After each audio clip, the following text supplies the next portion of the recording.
treasure of all, the truth. From local Florida news to nationwide stories and the globe beyond, we've got it all mapped out. Now here's your hosts, the Salty Dog John Martin and Captain Ted Yoho.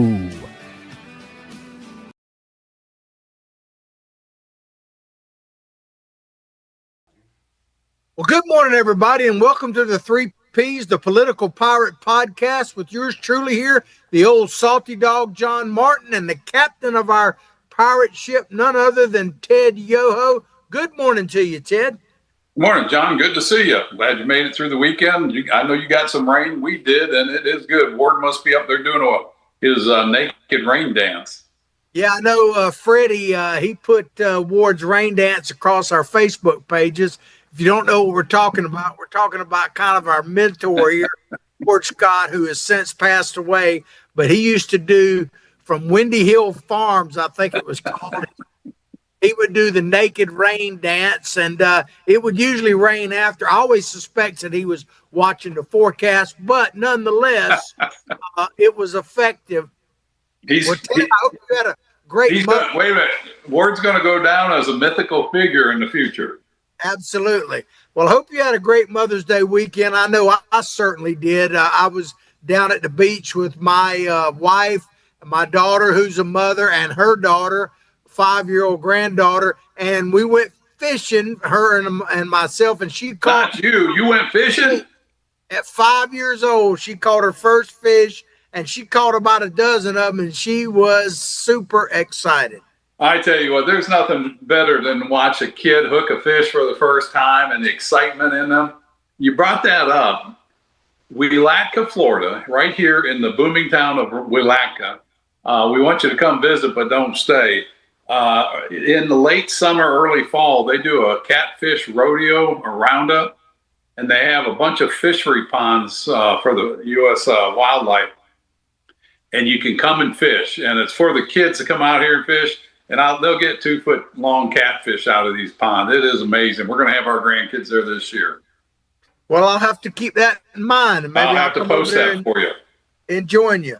Well, before we get into the meat and potatoes of the show, I want to just say, call Freddie. Look at that tagline you'll see up there, because we need you to help us keep this message going, to motivate, activate, and educate people, some order like that. And of course, we got a new sponsor in the last couple of weeks, Archer Automotive. Tell us a little bit about them, Ted.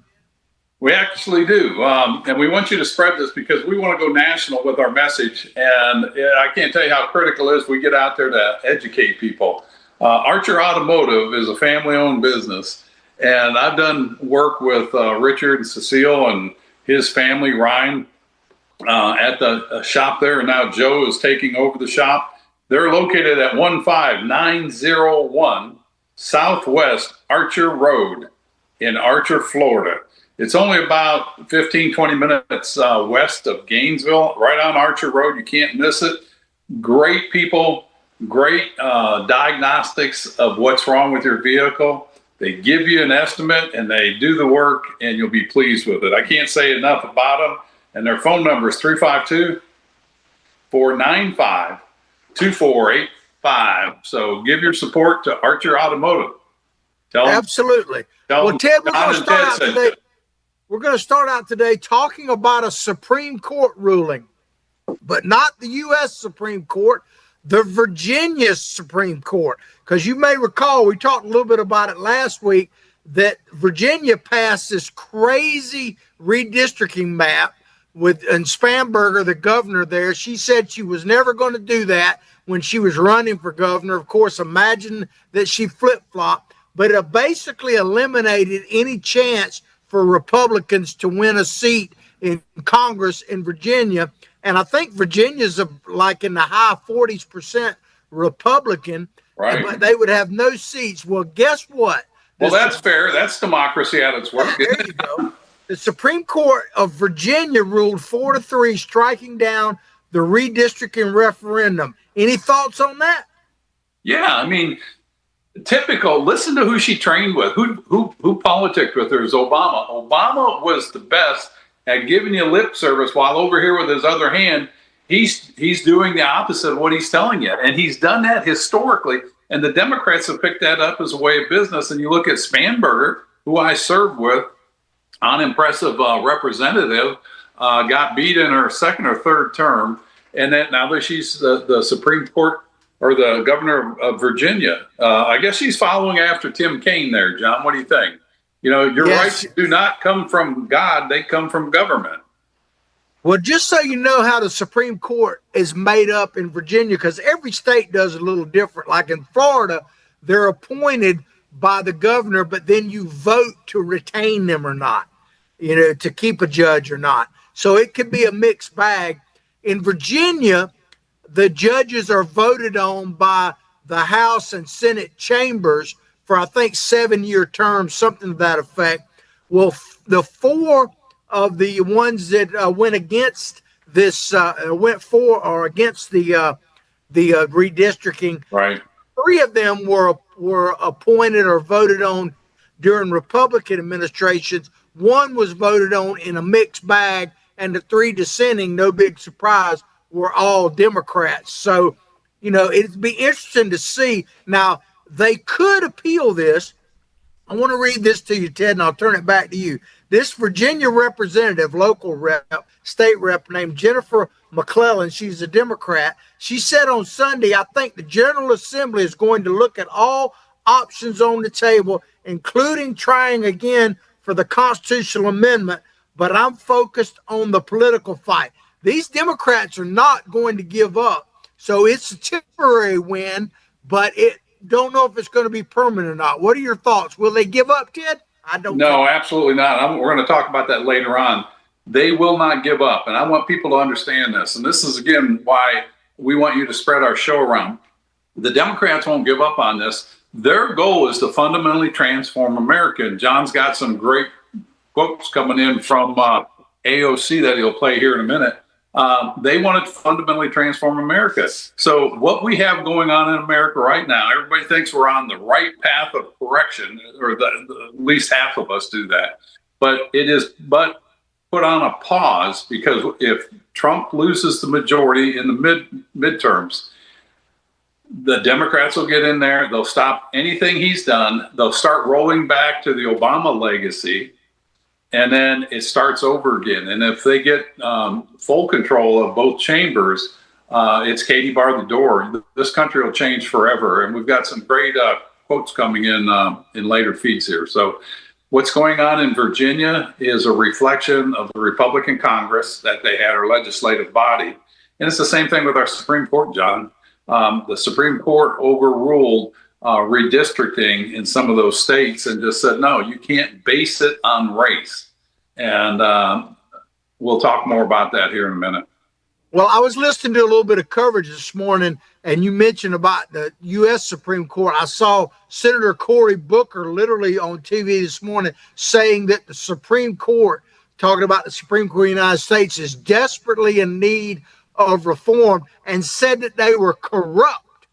They were corrupt.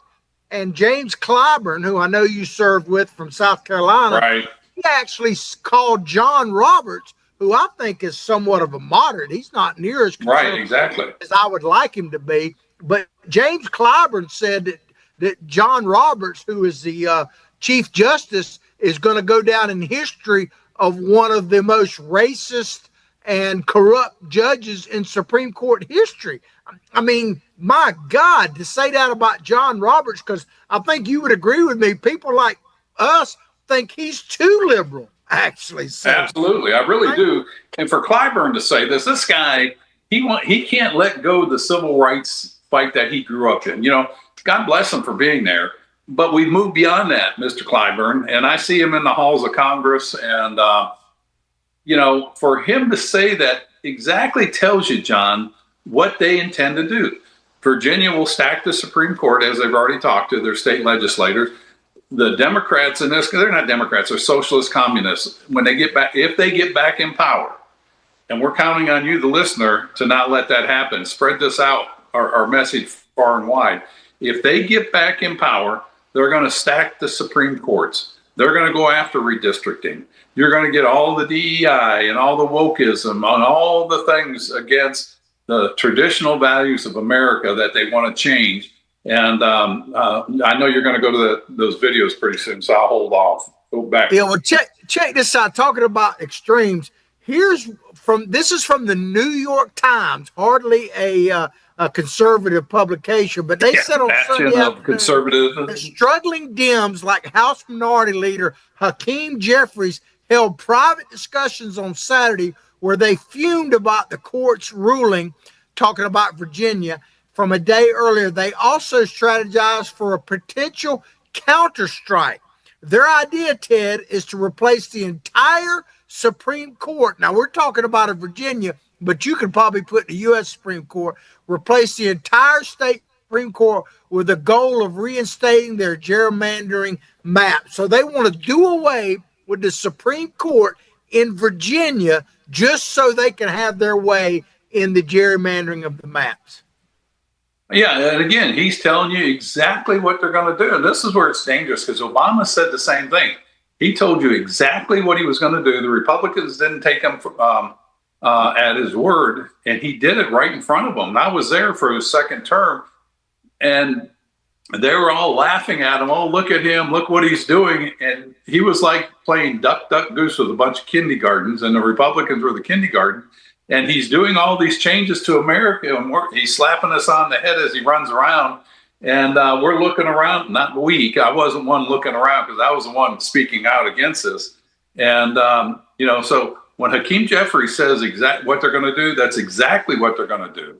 Yeah, take them at their word. Well, I said earlier about this Virginia rep, Jennifer McClellan, in talked about fighting back. And she said in her statement, but I'm focused on the political fight instead of replacing the court. But I think she would. But that made me think about what is the actual political fight, Ted, because I want to play a couple videos. I'm going to start out with an oldie goldie. This is Obama talking about who built America, basically. Right. Remember, because I want to make a case that this is the political fight we're going to have. This really is. This really is. Check this out. We'll come back and talk about it. If you were successful, somebody along the line gave you some help. There was a great teacher somewhere in your life. Somebody helped to create this unbelievable American system that we have that allowed you to thrive. Somebody invested in roads and bridges. If you got a business, you didn't build that. Somebody else made that happen. Well, Ted, I know you have no love lost for Mr. Obama, but there he is in a very famous speech where he's talking about you didn't build that. If you build a business and all that kind of stuff, you didn't build it. Basically, he's insinuating that the government built your business. What are your thoughts on that before we get into a more current version of him? I want to respond to that, but before we do, I want to go to Ketanji Brown on the Supreme Court ruling. Talking about John Roberts and Sam Alito, she said that Louisiana redrew congressional maps, accusing the majority of creating an appearance of partiality to speed up Republican map changes. Samuel Alito dismissed her criticism as baseless and insulting. She is one of the most unqualified Supreme Court justices we've ever had, and the Democrats will put more of those on there. So that's enough on that. For Obama, those are great collective words from Obama. You didn't build your business. The government did. I have to think the roads weren't built before Henry Ford mass-produced cars, correct? I mean, they're dirt roads. I mean, they're just dirt trails. So the roads weren't built. Cars needed a better road, so taxes were taken from the masses and gasoline to allow government to build roads that people and industry created, not the other way around. So, yeah, it's kind of a cause and effect.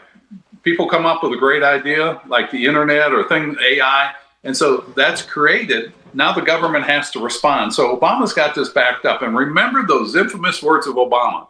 How much money is enough? He said, nobody needs to make more than $250,000. The point of this, John, is people like the the communist left and Obama's, they want to tell you how to live your life. And they want to give you what they think you need, not what you think you need. Okay? And it's the same way with healthcare, education, all that stuff. I can't wait to see the government-run grocery stores in New York and see what Zoran Madani does and puts on the shelf, because they're going to tell you exactly what you need. I want to know how they're going to enforce shoplifting. Yeah, well, you mentioned Obama saying that about not making $250,000 is all you need, all you should be able to make. But he's saying when he left the White House, him and Michelle signed a deal with Netflix for $500 million, just saying. And then, so, I mean, he's not living up to it. And you talked about Henry Ford. Well, interestingly enough, you talk about didn't build it. A lot of people don't know this, but where the Indianapolis 500 Motor Speedway is, right? Yep. The reason why that place was built to start with was not for racing. That came later. It was built because they didn't have any place to test out cars' tires, because the roads were all dirt, muck, and mud. So they needed some place to test out specifically the new tires they were building for cars. So they built the brickyard there to test out tires. And then people said, hey, we could use this as a racetrack. But originally it was to test out tires, Ted. I know. And so here you have industry driving the need, and government comes in and works. They work hand in hand. Industry supports government, government supports industry, and that's the way it's supposed to be. But now you've got these communists, and they really are communists. You think of the collective farms in any communist country. The production drops, people become sorry, and they would not allow the way the people in this country are today that think they should just get a living wage for existing. That would not happen in those countries. Well, I want to play one of your favorite people here, Miss Alexandria Ocasio-Cortez. You're killing me. You talked about how Obama talked about $250,000. I want you to hear what AOC said over the weekend about billionaires. Check this out. You can't earn $1 billion. That's right. You just can't earn that. That's exactly correct. You can get market power, you can break rules, you can do all sorts of things. You can abuse labor laws, Yep. You can pay people less than what they're worth, Yep. But you can't earn that, right? Since you didn't earn that, you have to create a myth of earning it. You can't earn $1 billion. That's right. You just can't earn that. That's exactly correct. Ted, she literally says that you can't earn $1 billion. I guess she's basically saying, because she's a bartender, got so many tips, but you can't do anything that would, quote, earn you $1 billion. So, and I'll turn it back to you, Ted, on this, but how is wealth created? Because, you're talking about immense wealth, no doubt about it, but how is wealth created? How is wealth created? It's created by starting with a good idea and a work ethic. And then you just work. You have no excuses. You just go out and do it. And you have to have a system, John, a system that allows you to achieve. And that's what the American system has. Thank God for our country, because look at the billionaires in China. If they get out of the line, China comes in like Jack Ma, who started Alibaba, I think. He got pretty outspoken about the Chinese Communist Party. And he went away for a period of time, and he came back, and you don't hear a word out of him. And governments like that allow you to do something within a certain parameter, but they keep checks and balances on you. Well, Ocasio-Cortez, she had a lot to say over the weekend. Yeah. She also said, and we're not going to play this part of the video, we'll play another one here in a few minutes, but she also talked about how the Revolutionary War was a war against billionaires. I guess she's referring to the royal family in England, which in that sense, they probably were billionaires of their time. But it's just the opposite of what she's saying, because our founding fathers, Thomas Jefferson, George Washington, you name them, were all relatively wealthy people. And what they were fighting for was the right to keep their wealth, not pay taxes to the government. The Constitution was written to protect the people from the overreach of government, not from billionaires. The American dream was to become one yourself. So it's just the opposite of what she said, Ted. It really is. And you go, I can't talk about the ignorance of that woman. And number one, if you go back to the signers of the Declaration of Independence, most of them were wealthy people. But by the time of the end of the revolution, most of them were broke. Some of them went to debtor's prison. Some of them died broke by themselves. So they gave up everything for this country. And then let's look at the litany of ignorance from AOC. You just played several of them or talked about them.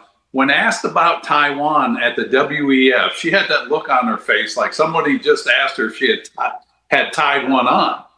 She didn't have a clue where Taiwan was. The movie Clueless aptly describes her. Listen to some of her litany of stupidity. The world will end in 12 years. And from that, it ushered in the Green New Deal that transferred America's wealth to poor countries. This is a redistribution of wealth. She talks about a living wage. People should have a living wage. And I'm like, for what?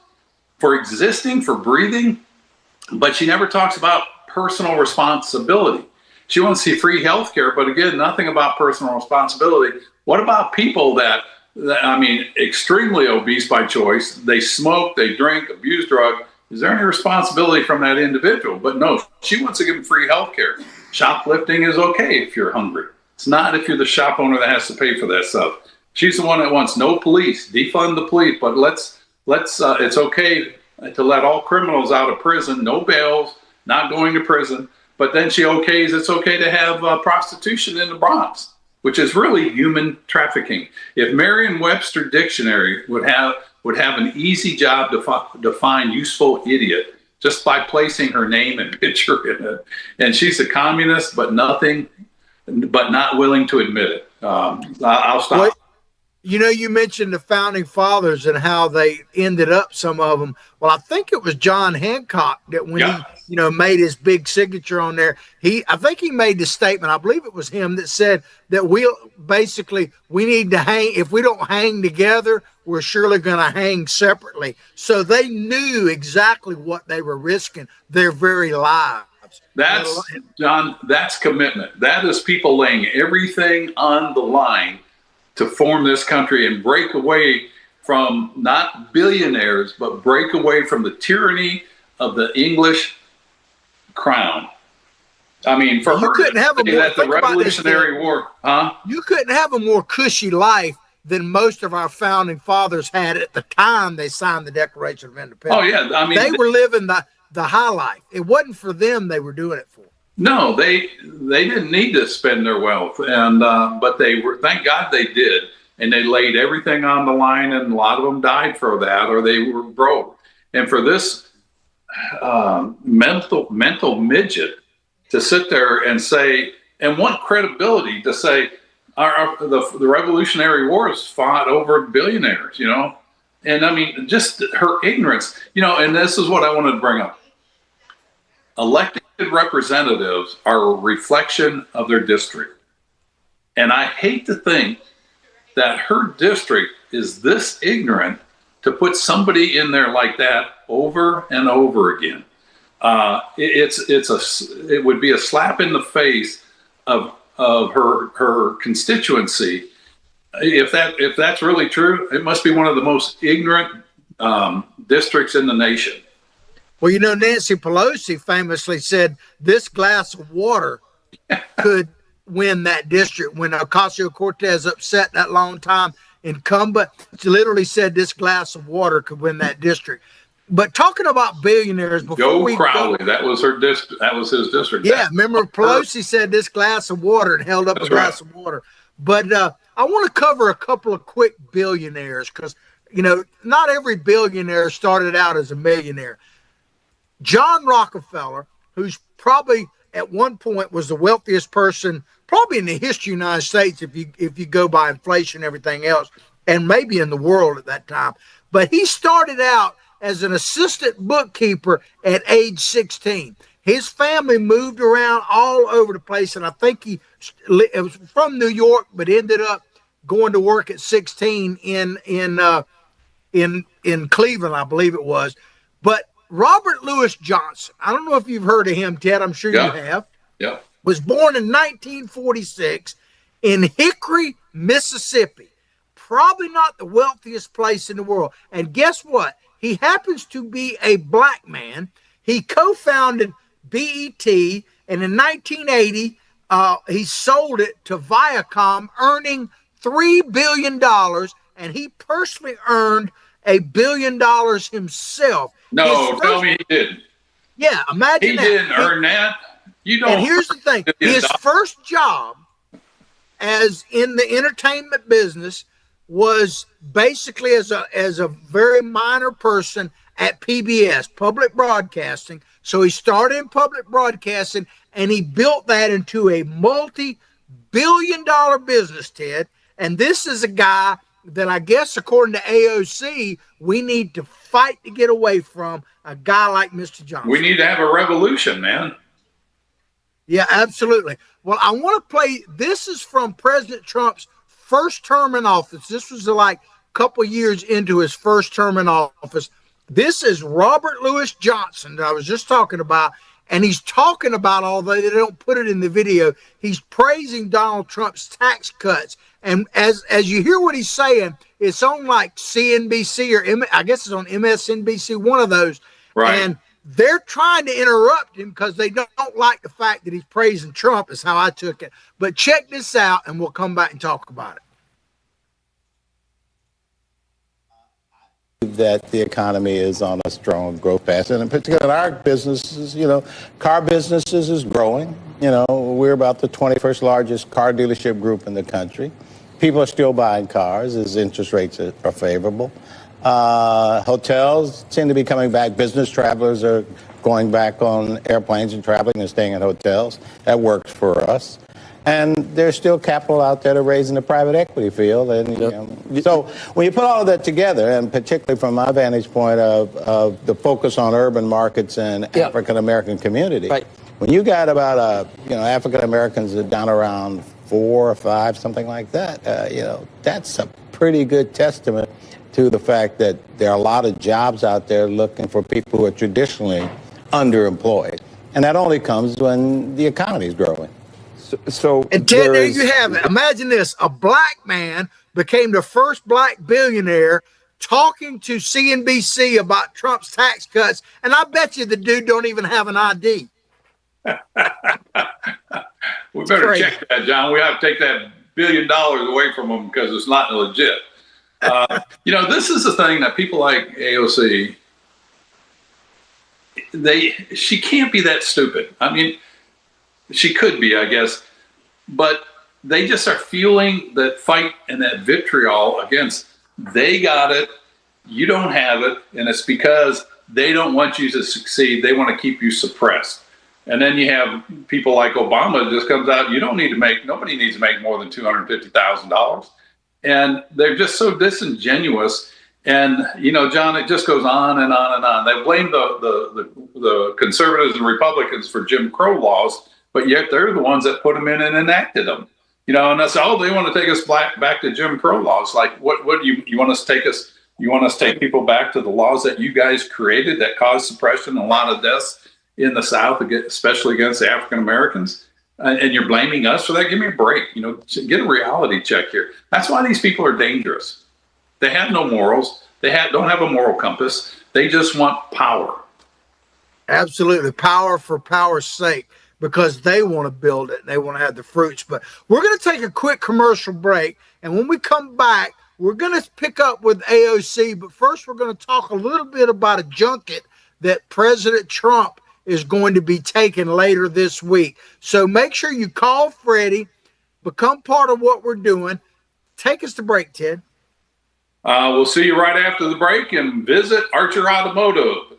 Phone number is 352-495-2485. And you tell them the hosts of the Political Pirate Podcast, John and Ted, sent you out there. Hi there, this is Coach Steve Spurrier, and I want to let you know that by popular demand, Spurrier's Gridiron Grill's delicious brunch is now served in a premium buffet. You have spoken, we have listened, and we're now serving Gainesville's only elevated buffet, complete with an omelet station, ginger sage chicken sausage, shredded short rib, plus you can enjoy bottomless mimosas and Bloody Marys. So join us every Saturday and Sunday from 11 to 3 for the best brunch in town. Well, you just heard from the head ball coach himself, Coach Steve Spurrier. And normally on Mondays, Ted's with me quite a bit there, but I'm at the Spurrier Gridiron Grill studio. I could not go in there today because I had some other commitments right after the show. But if you've never been to Spurrier's Gridiron Grill, you need to check it out. It's at Celebration Point. It's the interchange right past the big Bass Pro that you see on I-75. Check it out, especially on the weekends. They have a brunch that is out of this world. Easy to get to, great food, great staff, and reasonably priced.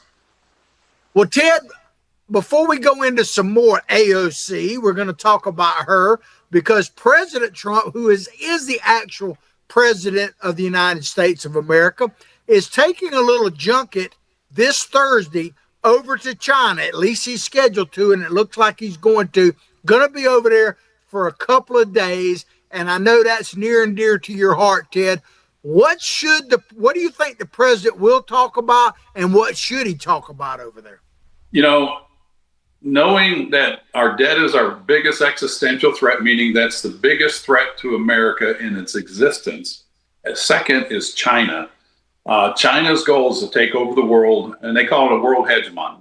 That means they want to be in control of the economics, the military, and the way the world order is. They want to set it according to Xi Jinping thought, which is his philosophy. And so as Trump goes over there, he needs to keep in mind what their ultimate goal is. He needs to keep in mind that what they say is not what they mean. I'll give you an example. In the Rose Garden under President Obama, it was April 15th of 2014. Xi Jinping was asked about the Spratly Islands and Mischief Reef, where they are going in and they dredged up over 5,000 acres of coral reef, which is life-sustaining to the marine population. And they built these man-made islands. And Obama asked Xi Jinping, what about your islands? And Xi Jinping smiled and says, oh, strictly peaceful navigational purposes. Well, today they're armed with Army bases, Army radars, military installations, offensive and defensive weapons, and they are removed from China. So they're in the first island chain, which bolsters China's defense and offensive to take over the world. And so they're doing these actions. So when Trump goes and talks to him, he needs to keep in mind that I don't care what you say, I don't believe you. We can be strong partners economically, but we need to get away from allowing what China does. And what I mean is they've got police precincts in the United States that are going after dissenters of China or talking bad about China. They're stealing our technology. You know, it's interesting, John. We talked about this on Friday, and I don't know if it'll come up, but on my cell phone, right after that, when I go to, here it is right here. When I go to text messages, look at that. That's not any English I learned. Can you see that? Yeah. Those are Chinese characters, and they showed up after our phone or our podcast on Friday. And the reason that I think they targeted me is because I've been very outspoken about China when I was in Congress, and they approached my staff and threatened my staff. Carolyn got over 1,500 Asian character emails, and my son got them. And so we know that they're in everything we do. They're right here. They're in your phone, John. They're on everybody's phone, and they can just kind of do a psyops. So when Trump goes over there, it's time to play hardball, and there is no backup. And Taiwan is going to come up, and I hope President Trump sides with Taiwan. And I had an opportunity to speak to the Taiwan coalition at the University of Florida. I forget their name. And I'm going to go back and talk to them. But Taiwan is a vibrant liberal democracy. And if there's an attack on one liberal democracy, it's an attack on all of us. And so, yes, we need to stand with Taiwan. And Japan just brought this up the other day. If Taiwan gets taken over by China, World War III is coming because Japan's going to be drawn into a conflict with China. And if that happens, it brings us in. So Trump needs to play hardball, not Mr. Nice Guy. It's not, you're my best friend. I mean, you can give that illusion to Xi Jinping, but he doesn't care if you think you're his friend. His goal is to take over the world. Yeah, well, far be it for me to be the defender of President Trump, because he can certainly defend himself. But I would bring out a couple of things. One, I think that the president is right. I believe, and I agree with everything you said. I think he's more in line with what you're saying than maybe meets the eye, because of two things. I think if you look at the whole tariff thing, people were focusing on the economics of that.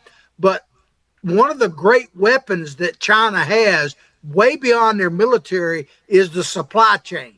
If you control the entire supply chain of rare earth minerals, pharmaceuticals, all of that, they could put a stranglehold on this nation and the Western world based on that. So Trump, I believe, was trying to break that in general. And also the whole thing with Iran, and I'm not saying he did this intentionally for that, but think about this. What he's shown he's able to do, even though he's shown some restraint, is he showed that the United States can project a heck of a military power if they choose to. So I think there was a message in there for China as well. Myself, that's just my opinion.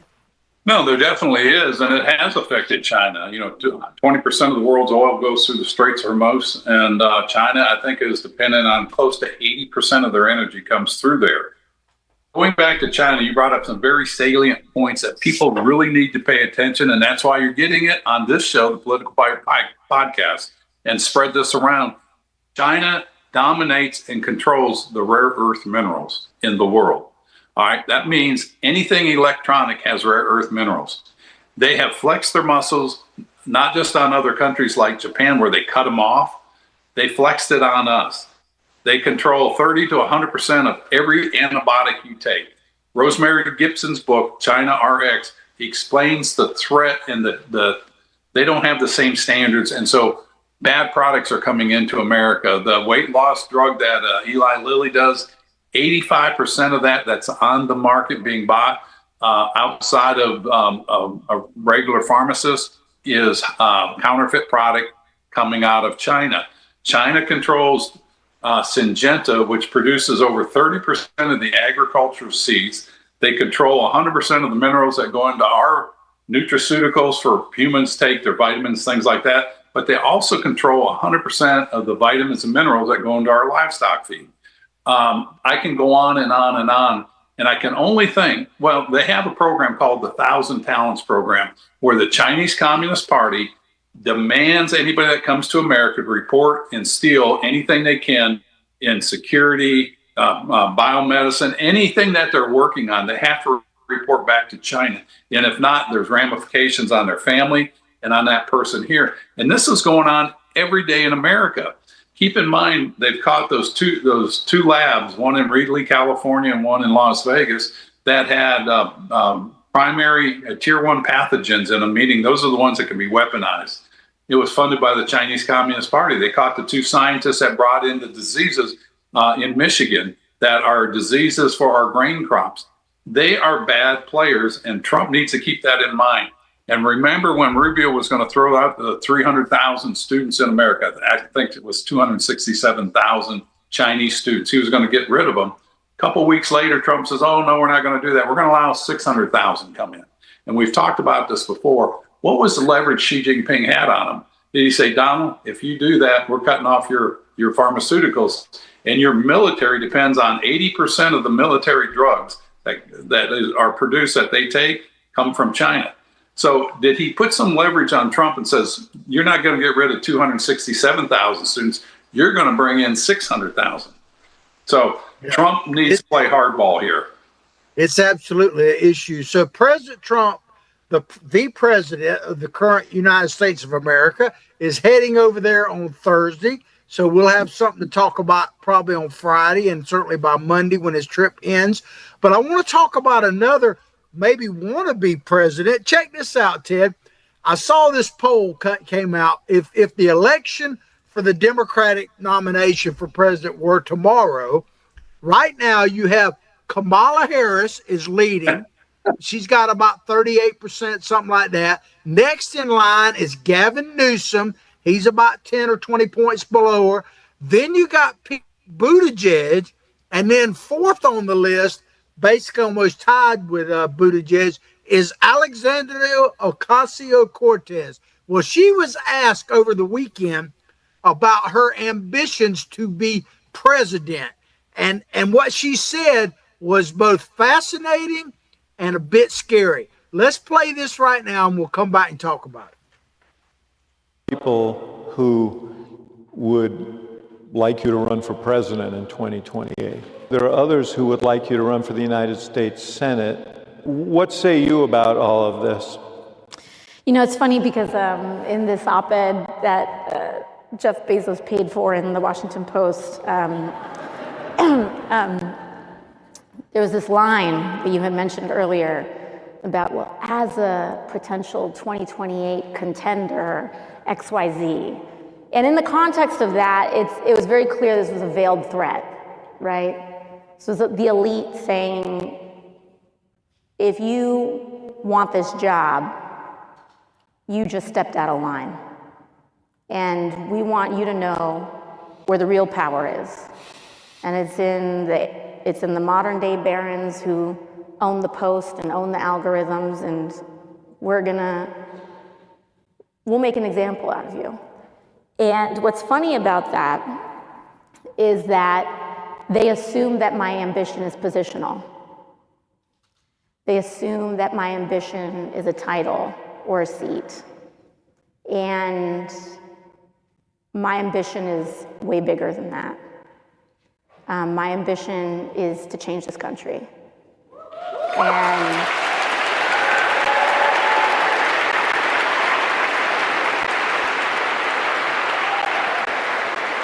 presidents come and go. So she says, Ted, that her ambition is way bigger than being president because she wants to, basically like Obama, fundamentally change America. But she threw in the word forever, which I think people need to pay attention to. I can't stress this enough, John. If this was on Saturday Night Live in a satire and they had people like her, I mean, it used to be Tina Fey would be saying these kind of things and people would laugh at it. But the media, keep in mind, the media keeps her out there because she is a draw. Like I said, Merriam-Webster could define a useful idiot just by putting her name and picture in there. She wants to fix America. She wants to change America. And like you said, wake up, people, because these are the same words that Obama not only said, but he did. We're 5 days from fundamentally changing America, 5 days before his first inauguration. And I want people to go back to when he got sworn in and look how much fundamental changes happened to America. Do you want that to continue? Do you want your kids to grow up in that? Because that's really what's at hand here. And she has this vision of a failed promise of Hugo Chavez's socialist utopia, where he sold to the people of Venezuela. You know, everything will be free. You know, your free health care. It's going to be life. You'll get a living wage. And of course, his vision failed into the failed state of Venezuela, and that's what she wants to bring to America. And this is not hyperbole. This is fact. They want total control so that they control the inputs going into the society and the output of the American people, and we will become a third world nation. And her whole thing about they'll stack the Supreme Court, they're going to redistrict so a Republican never wins again. D.C. will become a state, Puerto Rico will become a state. That's 4 more liberal Democrat senators and 4 to 6 new congressmen that are going to be liberals. The living wage thing is something that always bothered me because nobody ever gave me money for not doing anything. I had to work for a living, and we came from nothing. I'm not going to go into that. But a living wage is like paying Hunter Biden for his art and for doing crack. Let's give him a living wage because he's breathing. You think of the welfare fraud that happened. Obama said it's really okay because it's redistribution of wealth. If they get reelected, they're going to erase what Trump has done, and it'll be a catalyst for a civil war. Mark my words. Yeah, when you talk about the living wage, it always reminds me of the young man. He's Asian descent, but he was running for president at one point, and then he was talking about running for mayor. His name escapes me at the moment, but he was the one talking about a guaranteed income. And I heard a young, Wayne, yeah, and I actually liked the guy. But when he was saying that, what really got me, I knew a young man that was probably in about 20 at the time, and they were talking about $1,200 a month for wage. And he actually told me, he said, if I could make $1,200 a month, I would never work again. And I was like, my God, man, do you understand what you're actually saying? $1,200 a month would be enough to keep you from ever working again. But what he was saying resonates with a lot of young people, which would be the end of our way of life for sure, if that ever happened. So it's scary. Why show up? Why show up? Why go to work if I'm going to get a living wage? It saps people of motivation. It saps people of the future because the government's going to tell you how much you can get. And that's what the Democratic Party does now, John. They want to give you what you want to keep you where you're at. That's exactly what they want to do. And these people like AOC and Obama that go out there and promote this garbage, they're anti-American, number one, and they hate this country. And they want to, I don't want to even go on about Obama. I mean, I got no use for the guy. He was the most toxic president we've ever had. And he used Biden as his puppet, is another useful idiot. So Merriam-Webster, if you're listening to this, definition of a useful idiot is AOC number one, and then Joe Biden. And you can throw Kamala Harris in there too. Yeah, well, you can remember you're talking about China and Taiwan a couple of months ago now. We played it when AOC basically was asked at that European event about Taiwan, and she made Kamala Harris look like an intellectual giant in her answer. Well, that's why I said when they brought up Taiwan, I'm thinking she heard the question wrong, and they said, "Did you tie one on last night?" Yeah, I hear you. But this is, it's funny how certain things jump out at you. To me, this was the thing that scares me the most about what she said, Ted. She said in that speech, she says, because I get to wake up even day and say how I'm going to meet the moment. Every day she gets to wake up and meet the moment. Now, people say, why does that? Because that's where these young people are at right now. They're looking at this moment and they're struggling to pay bills. I get that affordability, but she is preaching to them at this moment, and they're not looking at the broad history of the United States, nor what the future will be if we have the moment that AOC is talking about. That's know what? Again, she's robbing ambition and the future away from people. I remember being broke. I mean, Carol and I were real broke, and I had the motivation to be not broke anymore. And what I'm hearing under Obama, I'm not ever going to make over $250,000. And under AOC, it's somebody else's fault that, they're going to give me a living wage just because I'm either too stupid, I can't get my own ID, I can't vote. So they're going to give me a living wage. I don't want them to decide how much my time and my ambitions are, because the government will never give you more than a minimum, and it's just the wrong mindset. And she's college educated, supposedly Boston University. Is that right? And yeah, and she majored in economics. Well, I think they ought to evaluate that program and maybe bring her in for some remedial studies on that, because just, my God, the ignorance coming out of her and people like her. And Obama, the words that come out of his mouth, they are designed to be they're designed to be manipulated so he can manipulate the masses and fall in like a Pied Piper.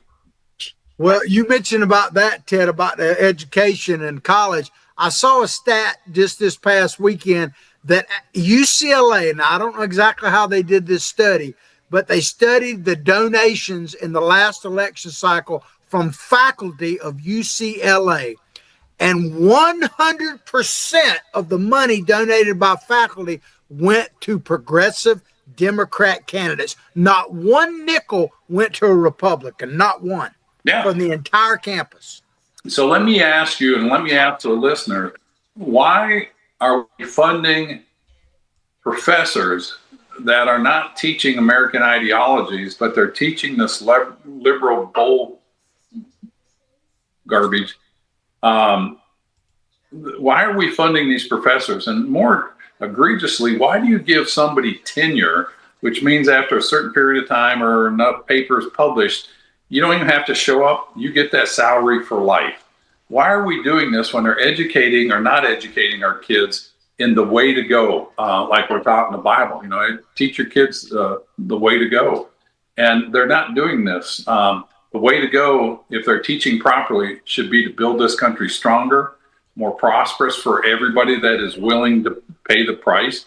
Yeah, you're going to have to put in effort. You know, you don't get anything for free. If it's free, it's not worth anything. You've got to put in the sweat equity to make it valuable to you. And I've learned that over and over again. We've instilled that in our kids. America's going through growing pains, and we're changing. But the basic fundamental fabric of this country should never change. Because if you change that, America will change. But if we educate people, and that's what we're doing here, on the core values, the founding principles, and the Constitution that enshrines all that and protects us for all of us, if we preserve that, this country will be fine. But if you get these people in like the AOCs and the communists and the Obamas, this country will forever change, and it'll be erased from history. Yeah, well, we only got a few minutes left, but I wanted to bring up a subject because we haven't talked too much about it other than around the edges lately. But, you know, a year ago or 2 years ago, the last couple of years, all you heard from the left was Ukraine this, Ukraine that, and all that kind of stuff. And it's like, not just because of the Iran war, but they don't talk about it at all now. And I got my own theory behind that because they can't find a way to make money off of it. But Russia and Ukraine agreed over the weekend to a 3-day truce. And each side now is accusing the other of violating it. Sure. But I just asked you a couple questions on it, Ted. What are your thoughts, first of all, on why Ukraine has fallen off the map from the Democrats? Because they all used to wear the pins and everything. They don't talk about it at all now. And then on top of that, what do you think about the truce and where we're at with Ukraine-Russia war in general? I'd love to hear your thoughts on both of them. Well, I think what happened, why they fell off from talking about the war at all, is the elections are coming up, and so they need more fodder to fight against Trump. And so it's the Iran war. They're going to make it a blunder, and they're going to attack that. They're going to attack the economy. And so their focus isn't on Iran. And so I think that's the big reason. That war's still going on. People are still getting killed, but that's not a winning strategy for them right now. And I think what's going to happen, I think the best people to negotiate a strategy for Ukraine and Russia are the people of Russia and Ukraine. I think they both have had enough. You know, certainly enough people have died, over 1 million people. Bring it to an end, you two nations. You have it within your power to do that. We don't need to be there. And NATO needs to stand up and be a strong force. And I think that, I hope that answers your question about why the focus is turned off of that. Yeah, absolutely. Well, Ted, you know, I want to give people a homework assignment out there. Sure. We just played the video of AOC, a small snippet of it. I would encourage people to go on YouTube or wherever you get your videos and watch the whole interview that she had there, and then go to Rubio, who was in the White House doing the press briefing last week, and watch the video where he talks about what it means to be an American and the American dream, and contrast those two and realize that AOC grew up in a total life of privilege, where Rubio literally came over here, he was born here, but his parents ran over here, trying to get away. They would have been killed. His father took a job as a bartender himself. Unlike AOC, he built and all that kind of stuff. Contrast those two videos. AOC and what she says she wants for America, and what Rubio says about what America really means. You know what, John? That is a great assignment, because that is a perfect example of what the liberal progressive communists want to give America, their vision of America, and what Rubio did. And Rubio built that 225 years after the founding of this nation. Now we're going into the 250th year anniversary. Just a total different view on America. One is promoting the American dream, work hard, get a good education, and you can live the American dream. You choose the American dream you want to live, not the government. She wants to tell you, and people like her, the communists, liberal progressives, they want to tell you and dictate you the type of lifestyle you're going to have. Absolutely. Well, I hope you've enjoyed the show as much as we've enjoyed bringing it to you today. Please like what we're doing. Share what we're doing far and wide. Make that call. Call Freddie. Remember our sponsors. Ted, take us out. Yeah, we really do want you to, we depend on you spreading our word around. Get this word out. Educate, help us educate people. This election's coming up. It won't go away. Results will happen. And if we're not active, if we're not motivated, you're not going to get the results you want. And so think about becoming our sponsor. We take checks, just send them in so that we can stay on the air and that we can grow this program. And don't forget to support our sponsors, Archer Automotive out there in Archer, Florida. And again, their phone number is 352-495-2485.